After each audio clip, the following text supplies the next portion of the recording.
Hey everyone, I'm Jay. And I'm Sean. And we watched a movie. Yeah, we did. Oh my gosh, eh? Imagine that. Woo! So it's called Ammonite. And boy, we have been chasing this one around film festivals all fall long. It is finally getting a theatrical release this Friday, the 13th, November 2020. A lot of bad numbers there, 13 and 2020. Well, what are you going to do? What are you going to do? So this is potentially an awards contender. Kate Winslet and Saoirse Ronan, two acting powerhouses in the same film. What? Yeah. She's a bit of a doozy, folks. Ammonite. So, it is about fossil hunter Mary Anning, who is a real woman in like 1840s England, some time ago. Not well remembered by history because she would do all of the work of finding these specimens and unearthing these specimens and doing all of the scientific paleontological work, the dig, the cleaning, everything. And then she would sell it to a man who would then put his name on it as the discoverer. That seems about right. Yes. Back in the good old days. As they say, yeah. So yeah, that's what Mary is up to. Mary played, of course, by the wonderful Kate Winslet. She is barely scraping by. She and her elderly mother, played by Gemma Jones, they run this sort of a touristy trinket shop of like the lesser fossils she finds on the beach. She cleans them up and like seashell kind of stuff. The man would take credit for. That's right. And so that's how they just barely manage to feed themselves. And why she's had to give up so much of her work, because there's no man in the house and they have to support themselves. So into this kind of sort of situation enters the wife of a wealthy man who does in fact buy some of her work. He's taking off for a tour abroad in Europe, as they say, and wants to leave behind his stick-in-the-mud wife who's always whining in bed. He's got melancholy. It's a real diagnosis. For sure. Well, what she really has is a dead baby, I think. Yeah. And she's real sad about it and doesn't like to get out of bed because she's depressed. And her wonderful, supportive, loving husband dumps her on a complete stranger. Yeah, it's real nice of him. So for the melancholia, some doctor prescribed convalescence by the sea. Oh, yeah. And so, like a nice guy, he brings his wife there and finds Kate Winslet and is like, hey, I bet you'll do something for cash. And she's like, yeah. So that's how she kind of takes on this sickly ward, Charlotte, played by Saoirse Ronan. And let me tell you, Mary is not super pleased about this arrangement. She gets up early every morning and puts on her rough boots and her crummy clothes and hikes it out to this freezing beach where, let me tell you, our director, Francis Lee, and I have to give it up, I hope the sound people get acknowledged at the Oscars, because when this movie started, it was like 80% just sounds of the ocean, and I was like, wow, there is no dialogue, it is just crashing waves on the beach, and then some scraping on bone. So it was really a bit of a slow and rough start, but you feel it very viscerally, and the director likes to get in for tight shots, and everything just feels very tactile and present and dirty and mucky. And into that little dirty, mucky place on the beach comes this society lady, teetering on her high heels, white as a ghost, because of course she's hardly left her bed. Now she has to take these seaside outings with her new friend. Her new paid bosom buddy. Yeah. Yeah, so, I mean, it's just a lot of quietness. It is. Big empty spaces, Just dirty nails. that gets me in movies. I know, That's it gets one you, of my things. period, yeah. Yeah, oh yeah, for sure. It gets to me even worse in real life. But in real life, you're allowed to just divorce a person for that. In movies, you just have to keep going. Go for 2 hours, yeah. It's real rough. So, Francis Lee, I know Sean remembers from God's Own Country. That was his directorial debut with Josh O'Connor and the wonderful Alec Secareanu, who plays the doctor in this movie. He played the immigrant farmhand in God's Own Country. Oh yeah, now I know which yes, one it is. It's the gay Brokeback Mountain. Where they just follow the sheep into the woods. Yeah. Well, not the woods. No, not the woods, but not a mountain either. No. It is a hillside Yorkshire situation with sheep. It's lambing season, I believe. Yeah. Things are bleak.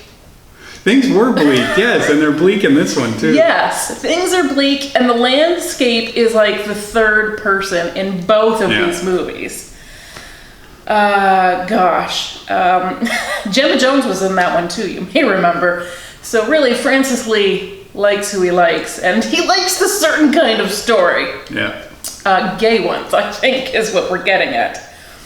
So we've got our Mary, we've got our Charlotte, and I've just given it away. Yep. They're gonna go gay for each other. Yep. So yeah, they're digging on a beach in West Dorset. It's not a nice. Don't picture the Caribbean. No. This is kind of It's awful. very rocky. It's miserable, isn't it? It is, just tucked in beside a big cliff with Yes. mudslides. Yes, clay. Yeah. Ugh, dirtiness. It's It's just dirty. Now the plot is sparse. Literally, we've already told you. They are digging. That's what it They is. are digging.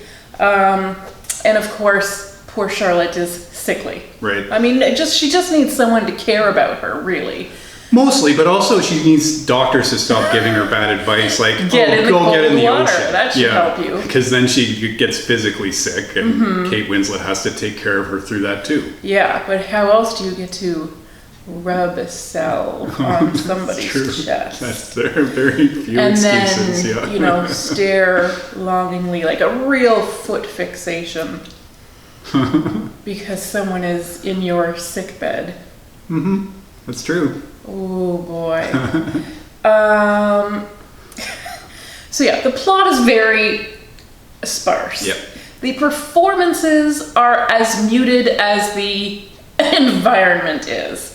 Everything is super low key. There's no drama. There's no nothing. We know, Mary has had a hard life.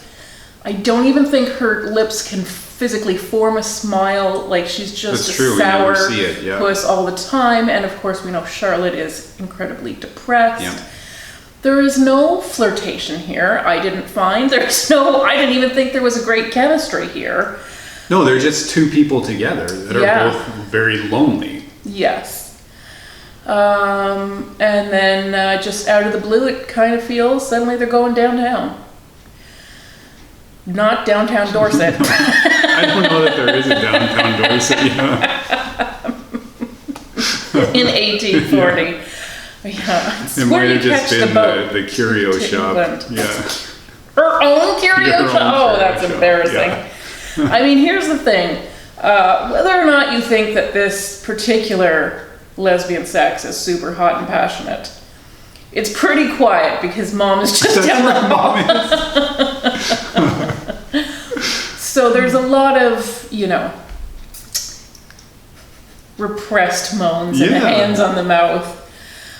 So Kate Winslet and Saoirse Ronan got to choreograph their love scenes themselves, which they thought was a great help in doing things.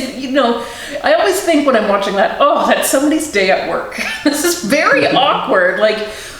Even though you might not actually be performing these acts, your head is in that area for a long time. That's an intimacy that I probably don't want to have with my colleagues. Yeah. Probably. I mean, I've left a little room just in case. I don't know what the future holds. But yeah, I just thought, and Saoirse Ronan has said growing up her favorite movie was Titanic. And I'm pretty sure as a little girl, she'd never imagined that she would be here with Rose. They've come down a little bit in the world, unfortunately. They don't even have the backseat of a car to get Steamy in. They've got to do it just across the hall from Mom, who may or may not be having a stroke. Well, the mom is not doing well. The mom is even sicker than Charlotte. Yeah. But, you know. In fairness, she's about 95, which is like 400 in 1840. That is pretty fair, yeah. So yes, everything is muted except for the waves. Those are the most aggressive part of the movie.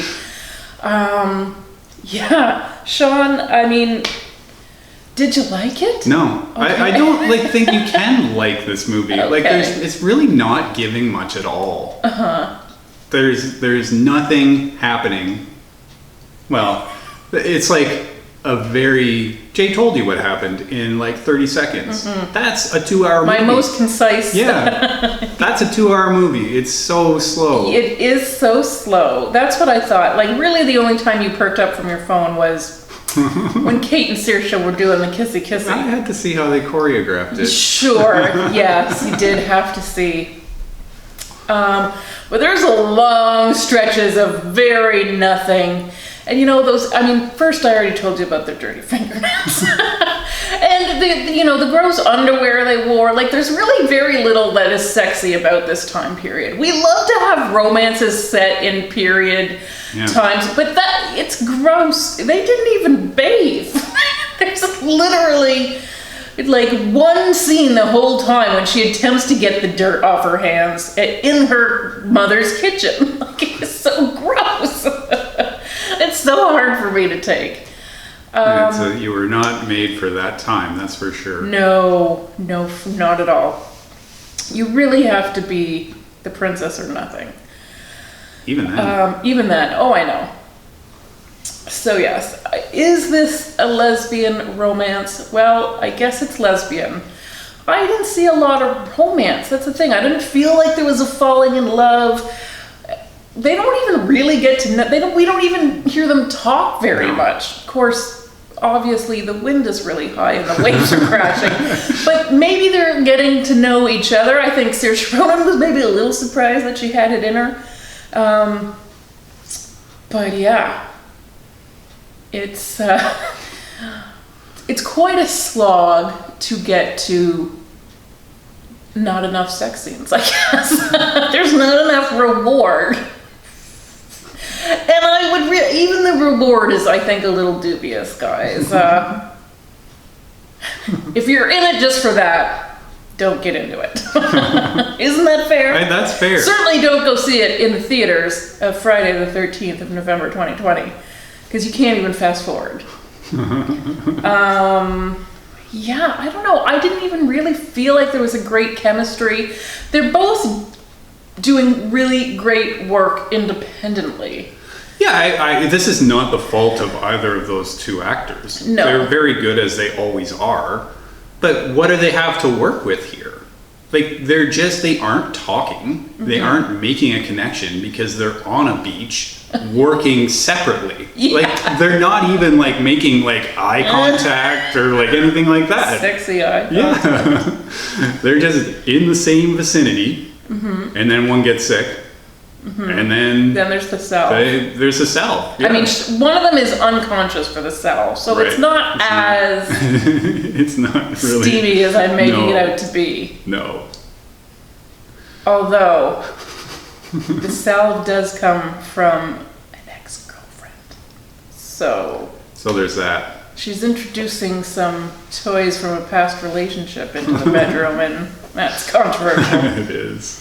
But of course, Charlotte never knows it because she is literally in a coma. Yep.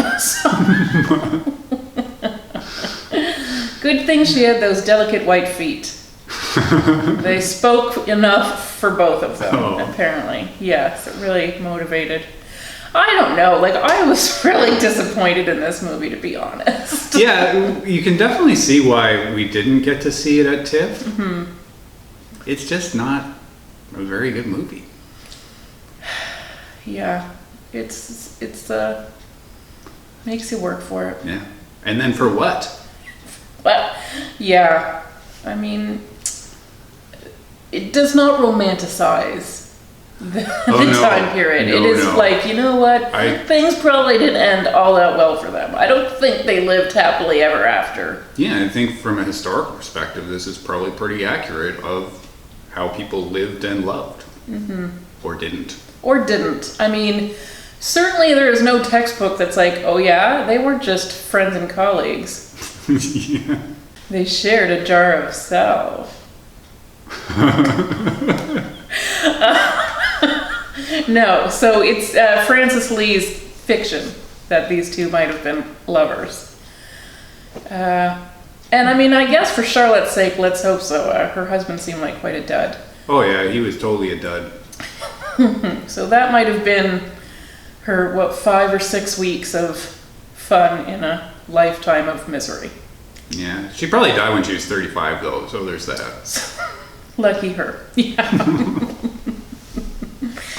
So, if you've seen it, let us know what you think. I think this one is going to be divisive. I think it's a movie that is to be admired more than enjoyed.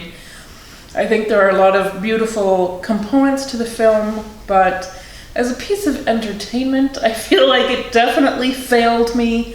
And I'm not sure I took a lot out of this movie. I don't think there is a lot to take out of it. It's a very small story. It's not really, you can't draw parallels, or it doesn't have a big message. It is what it is, and that's not very much. Ammonite. Ammonite. Oh, lots to be made of that title too, eh? Fossil. Who is the fossil in this movie? I think it's the mom. I don't mean the old thing. I mean the crusted over. Oh, everyone. Exactly. They're all nothing is really alive. And I think a love story, they're supposed to come alive for the first time, but you never even really see that. This is the most muted love story I've ever seen, I think, in my entire life. I mean, not counting Sean.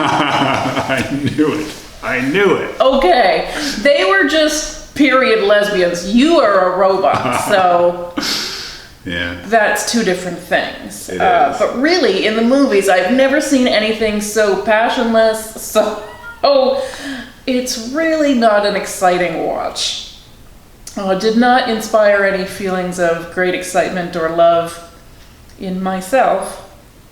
Almost made me wish I was watching a Hallmark movie again. Oh boy, well, there's plenty of those. There are lots, and more reviews of those are coming up, don't you worry. So yes, Ammonite, look for it in theaters. Maybe wait until you can fast forward. Maybe you'll like it. It has some incredible performances, and we will not be surprised to see Kate Winslet's name on the ballot. We never are. No. She's pretty fabulous, uniformly. But, I think it's going to be a good performance in a not great film. Yeah. There you go. There you go. Watch if you will. Thanks for tuning in, everyone. Bye. Bye.